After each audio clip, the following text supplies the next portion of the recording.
시므온아 내가 복이 있도다. 오늘 이 말씀을 함께 상고하고자 합니다. 이 세상 사람들도 가장 좋아하는 게 복이죠.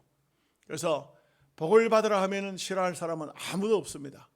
또한 보면은 중국 사상을 우리 한국 사상으로, 동양 사상으로 받아서 중국 사람들은 무슨 글을 하나 써도 복이라는 글이 안 들어가면 안 돼요. 밥그릇에도 복이 들어가고 이불에도 복이 들어가고, 그 다음에 무슨 글귀를 써도 거기는 복이 들어가야 되는 것처럼 그렇게 하고, 또 복을 많이 빌고, 우리도 그렇지 않습니까? 새해가 되면요 전부 인사가 복 받으라는 그런 인사입니다. 이렇게 하는데 세상 복과 기독교의 복은 차이점이 있습니다. 분명히 다릅니다. 세상 복은 그 진정한 복일까? 이렇게 생각돼요. 기독교의 복은 예수님께서 요한복음, 마태복음 5장 1절에서 12절 말씀에 팔복이라 해가지고 우리가 아마 성경을 많이 읽어보셨죠. 여기에 팔복이라 했는데, 심령이 가난한 자는 복이 있나니 이렇게 시작하죠. 애통하는 자는 복이 있나니, 온유한 자는 복이 있나니, 의에 줄이고 목마른 자는 복이 있나니, 긍휼히 여기는 자는 복이 있나니, 마음이 청결한 자는 복이 있나니, 화평케 하는 자는 복이 있나니, 의를 위해서 핍박을 받는 자는 복이 있나니. 여러분, 이것은 세상 사람들은 이거 전부 복이라고 말하지 않습니다. 그게 무슨 복이냐고, 그게 무슨 복이냐고, 말도 안 되는 소리를 하네, 그게 어떻게 복이 되느냐고 이렇게 말할 것입니다. 그런데 그러면 세상 복은 어떤 복이냐? 원래 우리가 세상 복은 오복합니다. 오복하는데, 오복에 대해서 제가 문서상 확실하게 찾아봤습니다. 이 오복이 어디서부터 언제부터 나왔는지. 중국 주나라 모항이라는 사람이 있었어요. 이 사람이 자기 신하 중에 기자라는 신하가 있었어요. 그래서 이 기자라는 신하에게 오복이 뭔지 그것을 알아오라, 사람들이 말하는 오복이 무엇인지 알아오라 했어요. 그랬더니 수, 부, 기, 요덕, 고정명, 이렇게 5가지가 오복이랍니다 하고 임금에게 갖다가 보고를 합니다. 수는 장수입니다. 그래서 오래 사는 것이 복이다. 건강하게 오래 사는 것이 복이다. 부는 재물을 의미합니다. 많은 물질을 가진 것을 복이 아니냐 이렇게 했습니다. 기는 존귀를 말합니다. 건세를 얻고 명예를 얻고 존귀하게 사는 것이 복입니다. 그 다음에 4번째는 요덕하는 것은 도덕을 잘 지키고 남들에게 덕을 끼치는 것이 복입니다. 이렇게 이제 했어요. 마지막 고정명 했는데, 제명대로 살다가 중간에 죽지 않고 제명대로 살다가 죽는 복입니다. 이렇게 이제 말했어요. 고정명이나 수가 거의 같은 의미가 되기도 하는데, 근데 사실 엄격히 따지면 우리는 또 그것을 진정한 복이라고 말하기가 어려워요. 신앙적인 입장에서 보면은 오래 산다고 복입니까? 정직하게 깨끗하게 잘 살아야 복이죠. 오래 사는데 못된 짓만 하고 오래 살면 그 무슨 소용이 있습니까? 그 사람 보고 누가 복받은 사람이라고 말하겠어요? 아니죠. 부입니다. 재물이 많다고 복입니까? 재물이, 우리는요 깊이 말하면은 우리의 신앙만큼 재물이 있어야 돼요. 신앙도 없는 사람 돈 많은 놈은 죄만 짓습니다. 예수 믿으면서도 온갖 나쁜 짓 다 하는 겁니다. 돈만 있으면 뭐든지 다 하지 않습니까? 그러다 보니까 얼마나 엉뚱한 짓 합니까? 어떤 사람은 돈이 많으니까 그냥 자기 애완견에도 음식을 시켜다가 준대요. 이런 사람이 어디 있습니까? 고급 음식, 그것도 그냥 개 음식이 아니고 막 호텔 고급 음식 같은 걸 자기 애완견에게 준다는 것입니다. 이런 일이 있어서는 안 되겠죠. 물질이 많다고 복이 아니고 그 물질을 어떻게 쓰느냐가 복이죠. 잘 쓰면은 복이 될 것입니다. 귀, 건세가 있어서, 정말 건세가 있을 때 어떻게 되겠습니까? 약한 자를 돌봐주고 악한 자가 못된 짓 하면 그걸 못하도록 막는 그런 사람이 건세를 바로 쓰는 사람이죠. 그 건세를 가지고 남을 막 압제하고 남에게 고통을 주고 그러면 그거는 건세가 없는 것이 훨씬 낫겠죠. 요덕이라는 것은 저는 볼 때 이거는 우리 교인들도 복이라고 말할 수 있을 것 같아요. 요덕이라는 것은 자기도 자기를 잘 다스리고, 물론 이 신앙하고 다릅니다. 도덕을 말하니까 자기 자신을 잘 덕스럽게 만들고 좋은 인품을 가져서 남들에게도 덕을 끼치는 것은 이것은 참 대단히 귀한 일이라 할 수가 있습니다. 고정명, 그러면 자기 명대로 다 살아야 복이다 하면 세례요한이나 예수님이나 다 헛살았네요? 아니죠. 저는 볼 때 우리 기독교적인 입장에서 보면 사명을 다하고 죽는 것입니다. 정말 이 땅 위에 사람으로 태어나 세례요한 같은 경우는 빨리 죽었지만, 일찍 죽었지만, 그러나 예수님은 여자가 낳은 자 중에 가장 큰 자라 이렇게 말할 정도로 칭찬을 했죠. 예수님이 칭찬을 했습니다. 이럴 정도로 우리는 이렇게 하나님의 복과 세상의 복이 다릅니다. 그런데 여러분, 재미있는 것이 있어요.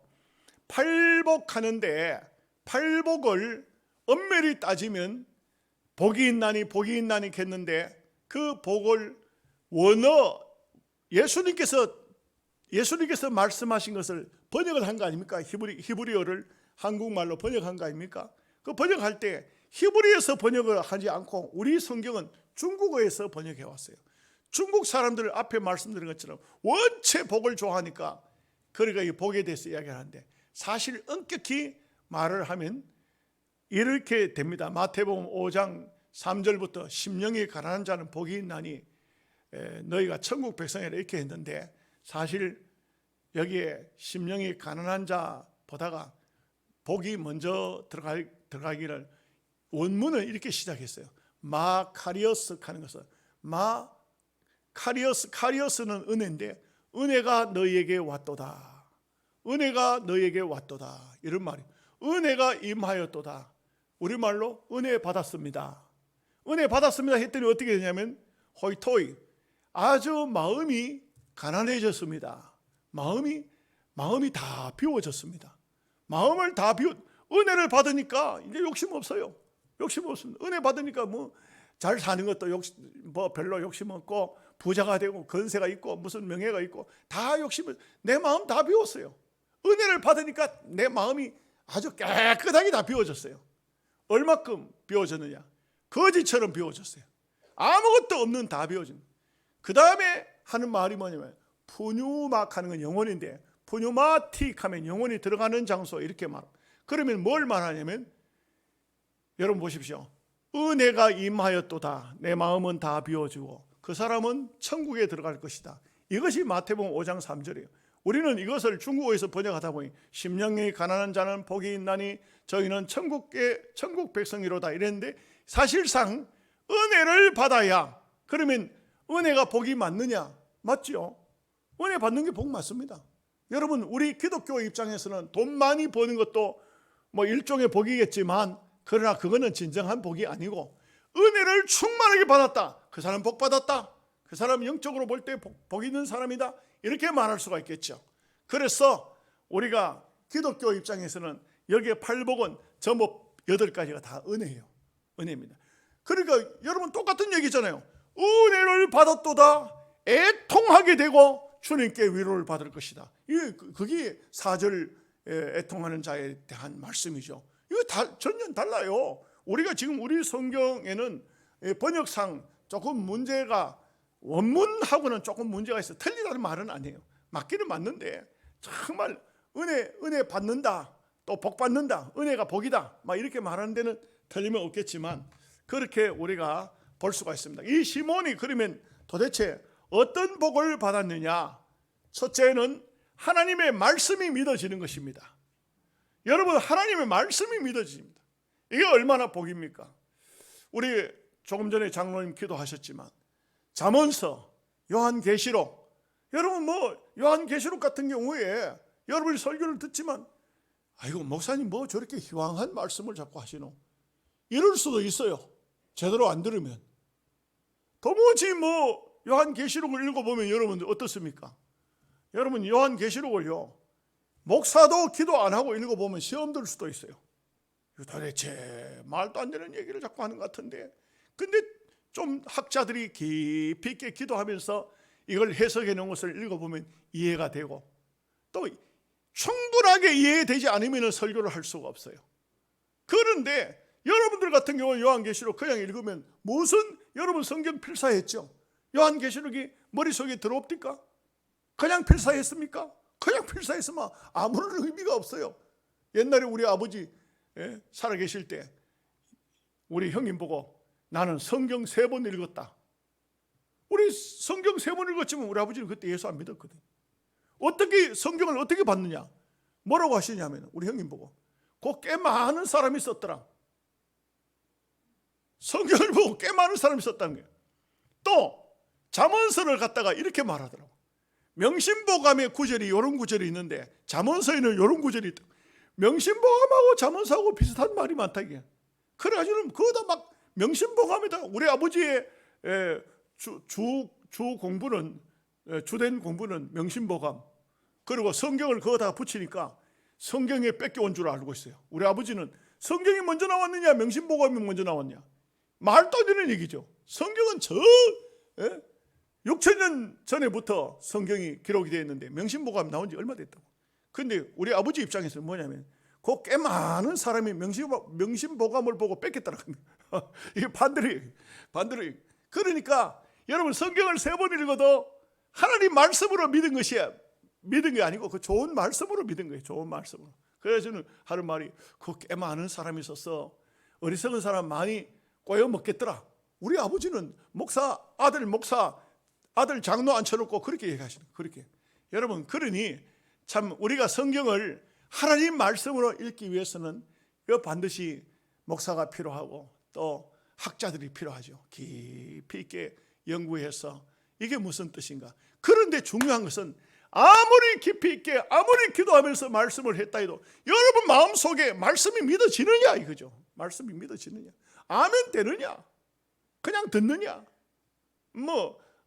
새벽 시간 자면서 아무리 들어도 그게 말씀이 은혜가 되느냐, 아멘 하느냐. 요한계시록 아무리 설교해도 그것이 하나님 말씀이 내게 오느냐. 시몬 베드로는 성경을 보면 참 우리가 시몬을 어떻게 말합니까?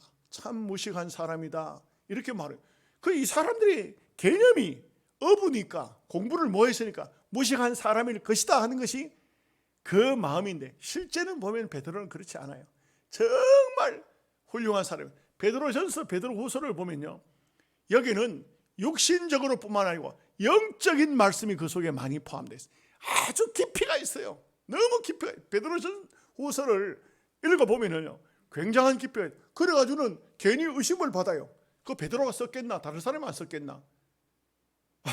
왜 그렇게 성경을 갖다 읽으면서 또 베드로 이름까지 베드로 전서 후서 써놨는데도 의심을 하느냐. 왜 의심하냐면 베드로가 무식한 사람인데, 그거는 우리의 개념이에요. 여러분, 육신적으로 학문을 아무리 많이 배워도 제대로 써먹지 못하는 사람은 말글 배워서 댓글을 쓰는 것이고, 육신적으로 학문이 없어도 성경을 읽으면 굉장히 깊이 있게 읽는 사람도 있다 이 말이죠. 제가 언제 한번 그런 얘기를 했잖아요. 박윤선 박사, 한국의 성경 박사 중에 최고입니다. 최고.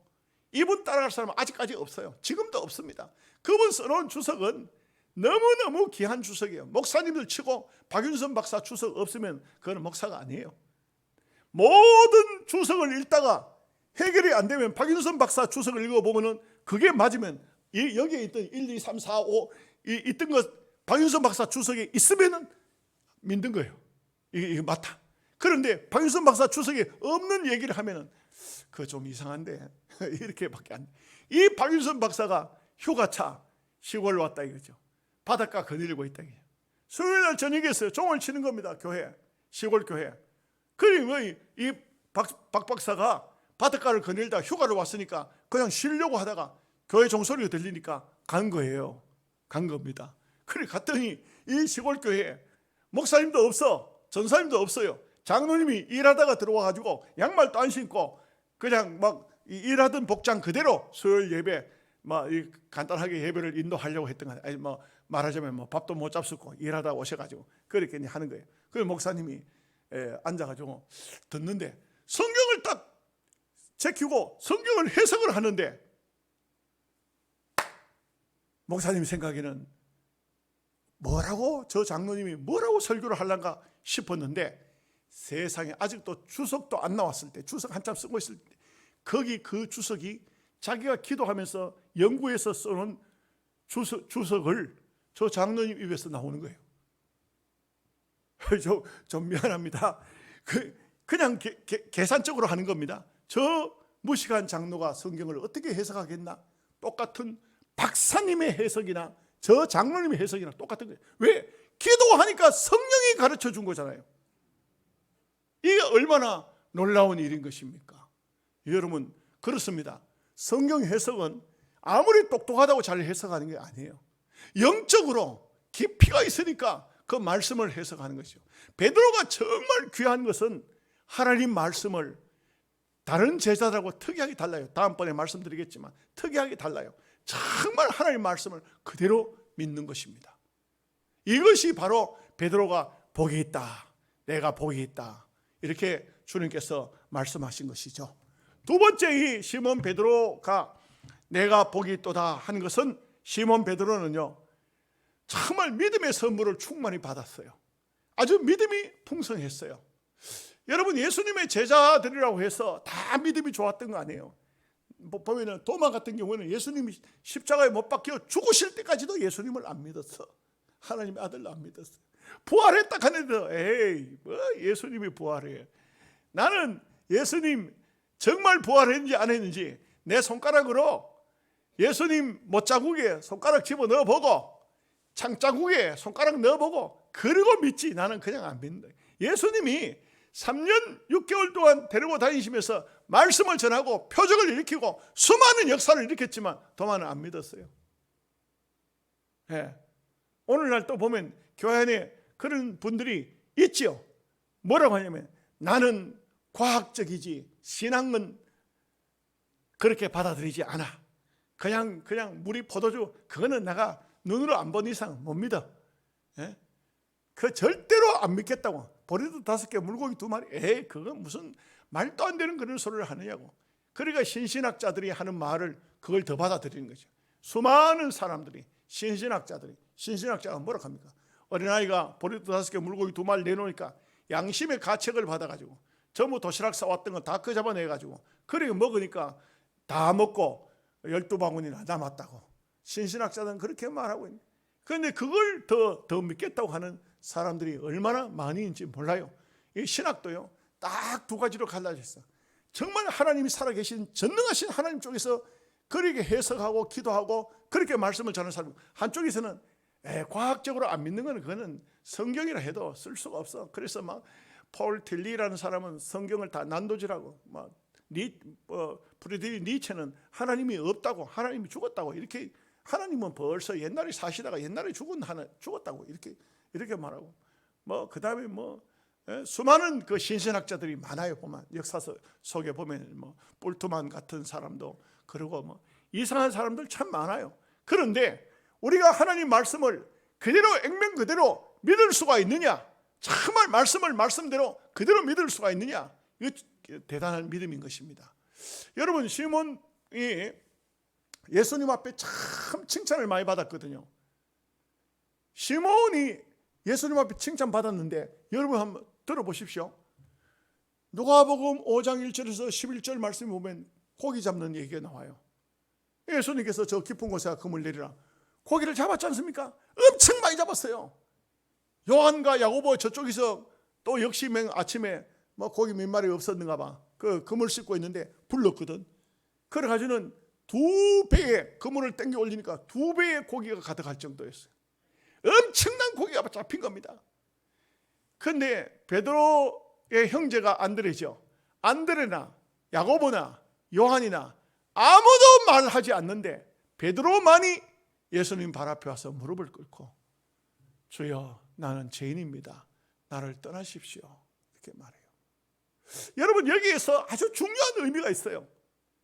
다른 사람은 막 고기가 많이 잡혔다고 난리가 났는데 시몬은 예수님 앞에 가서 주님, 나를 떠나십시오. 나는 죄인입니다. 왜 거기서 죄인이라는 얘기가 나옵니까? 이 시몬은 이분이 어떤 분이냐? 저 갈릴리 바다를 다 고기가 어디서 어디로 움직인지를 안다면 나를 아시는 분이 아니냐? 평생 고기 배나 따먹고 어부 추하고 더러운 죄인인데 왜 이 거룩한 분이 나 같은 사람을 와서 상대하는가? 이게 영적으로 보통 의미가 있는 게 아니죠. 예? 보통 의미가 있는 것이 아닙니다. 그러니 베드로가 절대 시시한 무식한 사람이 아니라는 건 말입니다. 예수님께서 말씀하죠. 시몬아, 내가 나를 따라 나서라. 이제는 고기 잡는 어부가 아니고 사람을 낚는 어부가 되겠다. 이 한마디에 시몬은 다 내던져 버렸어요. 싹 다 버려버렸어요. 배고 그물이고 할 것 없이 다 내버려버렸어요. 따라 났습니다. 예수님 따라 나섰어요. 안드레는 베드로가 따라 났으니까 덩달아 따라 났었어요. 나도 가자. 뭐 형님만 가나 나도 가자. 따라 났었어요. 더 웃기는 건 요한과 야고보입니다. 요한과 야고보는 저거들 부르지도 않았는데 저거들도 막 우리도 가기 싫습니다. 그날 아침 갈릴리 바다에서 예수님 제자가 4명이 생겼는데 얼마나 결단력이 있는지 요한, 야고보는 아버지도 같이 있었어요. 그런데 성경에 보면 부친도 버려두고 예수님 따라 나섰어요. 옛날에는요, 요즘처럼 그런 학교가 있는 게 아니잖아요. 좋은 선생님 만나면 좋은 훌륭한 우리나라 같은 데도 좋은 아주 학자 선생님 만나면 그 부모들이 그분에게 자녀를 어떻게다가 내가 교육을 좀 시켜달라고 보내지 않습니까? 그런데 예수님께서 시몬을 향해서 너 날 따라오라 하니까 예수님 왜 그 사람을 데려갑니까? 나도 가겠습니다. 그래가지고 시몬 불렀는데 거기 가지로 3명이 더 붙어져 이 말이에요. 3명이 더 붙어. 이렇게 해서 예수님의 제자가 이제 막 짝짝짝 불어나는데 요한복음에 가서 보면은 요한복음 6장에 보면은 이제 오병이어 사건이 얘기가 나와요. 오병이어 사건 나오니까 막 이 가난한 사람들이 떡 먹고 배가 부르니까 예수님을 왕으로 삼겠다고 막 난리가 났어요. 예수님께서 제자를 보고 갈릴리 바다 건너 저 가버나움에 가 있거라 이렇게 이제 시켜요. 그리고 예수님 그날 밤에 막 풍랑이 일고 바다에서 그 가버나움으로 건너가지를 못해. 여러분 성경 가만히 읽어보십시오. 해가 진력쯤 돼서 오병이어의 기적이 나타났어요. 그렇죠? 그리고 난 다음에 바로 예수님의 제자들은 갈릴리 바다 그 어두운 바다를 건너가는 건데 그 밤에 풍랑이 일어서 막 정신이 없습니다. 갈릴리 바다에는 말이 갈릴리 바다지 게네사렛 호수인데 바람이 불면은요. 여러분 성지순례 가보면 다 이해가 돼요. 아주 갈릴리 바다를 켰는데 내려가면 한참 내려가야 돼. 한참 내려가면 게네사렛 호수. 이 호수라는 말은 유대인들은 바다가 귀하니까 그 호수를 보고 물이 많이 고여서만 바다를 가는 거예요. 그러니까 호수인데 여기에 예수님의 제자들이 배를 타야 건너가는 것이 가버나움이에요. 가는데 그날 밤에 풍랑이 막 일고 못 가는데 예수님 물 위로 걸어오셨잖아요. 물 위로 걸어오시니까 성경에 보니까 제자들이 뭐라고 그랬어요? 유령인 줄 알았다 그랬어요. 유령이 나타났다. 우리말로 하면 어떻게 될까요? 갑자기 누구가 귀신이 나타났다 막 이러는 거예요. 귀신이 나타났다. 여러분 어두운 밤에 막 참 불빛도 없는데 막 풍랑은 일고 시달리다가 갑자기 누가 귀신이 나타났다 이러면 어떻게 되겠어요? 예수님께서 안심하라, 두려워하지 말라, 내니 두려워하지 말라. 예수님께서 그렇게 말씀하세요. 우리가 잘 아는 것처럼 베드로가 주님이십니까? 주님이면 나를 명하여 물 위로 오라 하소서. 그래가지고 물 위로 갔다가 막 빠지고 희한한 일들이 많이 벌어지잖아요. 가버나움에 갔어요. 예수님을 모시고 가버나움에 갔어요. 근데 아침이 되니까 사람들이 쫙 몰려오는 것입니다. 어느새 예수님이 거기 있다는 걸 알고 사람들이 몰려왔어요. 예수님께서 이렇게 말씀해요.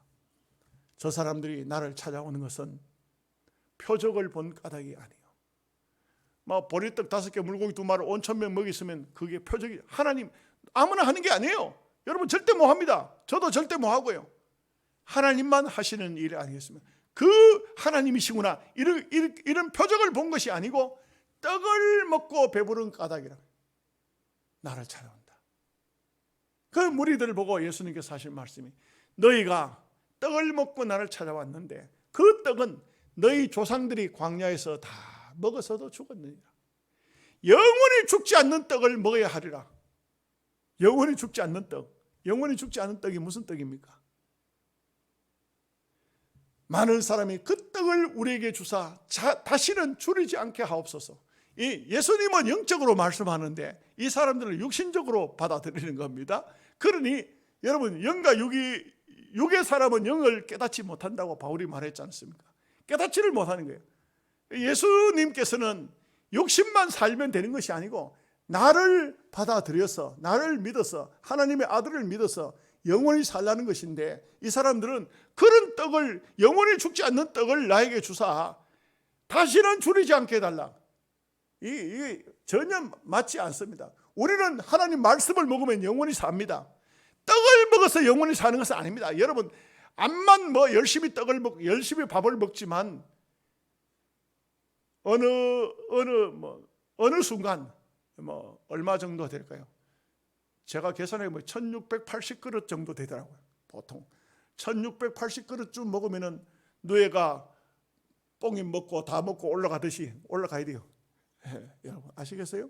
올라가야 돼요. 그러듯이 결국 우리 인생이라는 것은 어느 날 어느 순간인가 끝이 나죠. 그런데 예수님께서 그렇게 말씀했는데 이 사람들이 그 떡을 우리에게 달라니까 예수님이 말씀합니다. 내가 하늘로서 내려온 산 떡이니 나를 먹는 자는 영원히 죽지 아니하리라. 여러분들도 아멘 하는데 그 사람들이 아멘 하겠어요? 절대 아멘 안 하지. 다 떠나버렸어요. 떡 주기 싫으니까 우리가 식인종인 줄 아나. 나를 먹는 자는 영원히 산다. 다 떠나버렸어요. 예수님께서 제자들하고 쓸쓸히 남았는데 제자들도 수군거리기 시작합니다. 뭐라고? 수군거린다는 큰 소리를 말 안 하고 기속말로 오늘 말씀은 무슨 말씀인지 도대체 알아들을 수가 없다. 예수님께서 말씀하죠. 너희들도 가겠느냐? 이렇게 물어봐요. 그랬더니 너희들도 가겠냐? 아무도 대답을 않고 그냥 있는데 시몬이 대답해요. 여러분 절대 시몬요 베드로요 무식한 사람으로 취급하면 안 돼요. 시몬이 뭐라 합니까? 영생의 말씀이 여기 계시오면 우리가 네게로 가오리까. 세월이 많이 흐르고 난 다음에 요한이 깨달아요. 그래서 요한복음에 뭐라고 했습니까? 말씀이 육신이 되어 우리 가운데 거하시며 우리가 보니 하나님의 독생자의 영광이요 은혜와 진리가 충만하더라. 예수님은 떡을 먹으라 내가 하늘로 내려온 떡이다 하는데 예수님이 바로 로고스 말씀 생명의 떡이라 이 말이죠. 예수님을 믿어야 천국 백성이 된다 이거죠. 영생을 얻는다 이거죠. 그리고 오늘 말씀이죠. 사람들이 나를 누구라 하더냐 다 생략하고 시몬이 너희는 나를 누구라 하니까 또 시몬이 대답해요. 여러분 그 똑똑한 바돌로메가 대답하는 게 아니에요. 그 똑똑한 가룟유다가 대답하는 게 아닙니다. 시몬이 대답합니다. 뭐라고 대답합니까? 주는 그리스도시요 살아계신 하나님의 아들이십니다. 참 이 고백 귀한 고백이에요. 이 고백 대단히 귀한 고백입니다. 저도 총회 강도사고시 시험을 칠 때 면접할 때 어떤 전사님들 보고 물어봤어요. 전사님, 내가 뭘 물을까 싶어 막 바짝 긴장해가지고 있어요. 예수님이 누구십니까? 대답해요. 예수님은 나의 생명의 구주시고 또 하나님의 아들이십니다. 내가 그랬어요. 잘 대답했다고. 물론 제가 노예에서 장로고시 치러 온 집사님한테 물어봤어요. 예수님 누구십니까? 막 숨이 넘어가려고 그래요. 눈을 크게 떴다. 대답을 한마디도 못해요. 그래 나중에 물어봤어. 지금 장로님 되셨거든. 장로님 시험 치러 와가지고 그렇게 목사님 말씀하신데 막 아무 생각도 안 나고 막 머리가 막 캄캄한 게 내가 뭘 갖고 대답해야 될지도 모르고 참내 내가 다른 걸 물었습니까? 예수님이 누구시냐? 여러분 천당 가도 예수님은 그렇게 물으실 거예요. 내가 누구냐? 그러면 우리가 대답하겠죠. 주님은 나의 생명의 구주시고 하나님이십니다. 하나님의 아들이십니다. 예수님께서 얼마나 기뻐하시겠어요? 그럼 그렇지. 내가 너의 생명의 구주다. 내가 너의 왕이다. 임금이다. 하나님이다. 여러분, 우리는 이 시몬 베드로가 고백하니까요, 성경에는 안 나오지만 잘은 몰라도 예수님께서 베드로야, 시몬아, 복이 있다. 이를 알게 한 것은 혈육이 아니다. 우리 식으로 하면 무릎을 쳤다 이 말이에요. 무릎을 쳤다. 조용하게 앉아만 계시니까 참, 설교는 제가 여러분들에게 아멘 하라 하면은 그거는 잘못된 거예요. 여러분들이 말씀을 듣다가 참 그 말씀이구나 할 때 아멘, 이것이 정상인데, 우리 영양서북교회는 원체 양반들만 앉아가지고 집에 가서 아멘 하지. 충청도 사람들이 아멘을 집에 가서 한다 하던데, 우리 영양서북교회도 똑같은 것 같아. 시몬 베드로가 얼마나 신앙 고백을 잘했는지 오늘 말씀. 그래서 예수님께서 시몬아, 복이 있도다. 이를 알게 한 것은 혈육이 아니다. 하늘에 계신 너희 아버지시다. 이렇게 말씀한 것이죠. 세 번째, 예수님께서 너는 베드로라. 반석이라 했어요. 반석. 이 반석 위에 내 교회를 세우리니 음부의 권세가 이기지 못하리라. 내게 천국 열쇠를 주노니 내가 땅에서 열면 하늘에서도 열릴 것이요 땅에서 매면 하늘에서도 매일 것이다. 뭐 때문에 베드로가 천국 열쇠를 가지고 있습니까? 이 말씀을 로마 캐토릭에서는요, 베드로가 일대 교황이고 그 다음에 쭉쭉쭉 교황이 나와서 그 교황이 천국 열쇠를 가지고 있다. 교황이 아니면 천당에 못 들어간다. 그 말이 아니에요. 그거는 이단 중에 이단들이 해먹는 짓이에요. 뭐냐? 베드로의 신앙 고백이 천국 열쇠라 이 말이죠. 주는 그리스도시요 살아계신 하나님의 아들이십니다. 그 사람에게는 천국 문이 열려. 아멘 하십니까? 하도 아멘을 안 하니까. 이 신앙 고백이 천국 문을 열고 닫는 것입니다. 열쇠라는 것은 얼마나 중요한 것입니까? 우리가요, 제가 한 번은 산에 갔다가 산골짜기 들어갔다가 막 산이 미끄럽기도 하고 넘어지기도 하고 자빠지기도 하고 이러면서 차키를 잊어버렸어. 차키를. 그런데 고르기 전에 집사람이 차키가 2개 있잖아요, 그죠? 차키를 집사람이 먼저 1개 잊어먹었어. 그러면 1개를 복사를 해서 놔야 되는데 안 해놓고 1개만 가지고 다니다 내가 잊어먹었네. 와, 차키 하나 잊어버렸는데 얼마나 애먹은지 몰라요. 왜냐하면 그 추운 데서 차키를 만드는 사람을 찾아가지고 불러가지고 부르니까 또 어디서 일하고 있대 기다리래. 그래가지고 문은 잠겼어. 차에 들어가지도 못하고 바깥에 서가지고 막 떨고, 야, 그 사람이 와가지고 또 막 차키를 억지로 만들어서 여는데, 그 차키도 옛날 삼성차는요, 이 삼성 르노 삼성이라고, 우리나라 차가 아니에요. 사실상 엄격히 말하면. 그래가지고는 외국에서 차키를 만들어가지고 와야 되는데, 여기서 우리 한국 사람 기술도 좋아. 막 그 사람은 어떻게든 간에 한 30분 뚝딱거리더니만 열쇠를 만들어줘요. 참, 그래가지고는 차를 타고 왔는데, 야, 이 열쇠 참 중요합니다. 정말 중요합니다. 그렇죠. 우리가 100년 예수 믿어도 천국 열쇠를 못 가지고 있으면 천국 못 들어갑니다. 열쇠가 뭡니까? 주는 그리스도시요 살아계신 하나님의 아들입니다. 그게 열쇠예요. 그게 열쇠입니다. 이게 제일 중요한 겁니다. 제일 중요합니다. 그래서 저는 교회에서 학습 세례식을 받을 때도 연세 잡수님은 다른 거 물을 필요 없어요. 예수님이 제자가 몇 명입니까? 사도신경 할 줄 압니까? 주기도문 압니까? 다 필요 없어요. 정말 딱 물어가지고 한 가지만 통과되면 돼요. 예수님이 누구십니까? 하나님의 아들이시고 나의 구세주십니다. 아멘입니다. 그걸로 합격이에요. 그걸로 합격. 다른 거 필요 없어요. 정말 물론 더 많이 알면 더 좋겠지만 아무리 아무것도 모른다 해도 그거는 알아야 돼. 천국 열쇠이기 때문에 천국에 들어가려고 하면 그거는 알아야 돼. 그거는 마음속으로 고백해야 돼요. 그래서 우리는 천국 열쇠를 받는 겁니다. 여러분, 이 아침 이렇게 볼 수 있어요.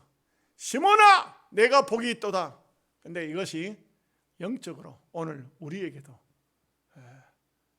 여러분에게 제가 말해보죠. 이 청서가 내가 복이 있도다.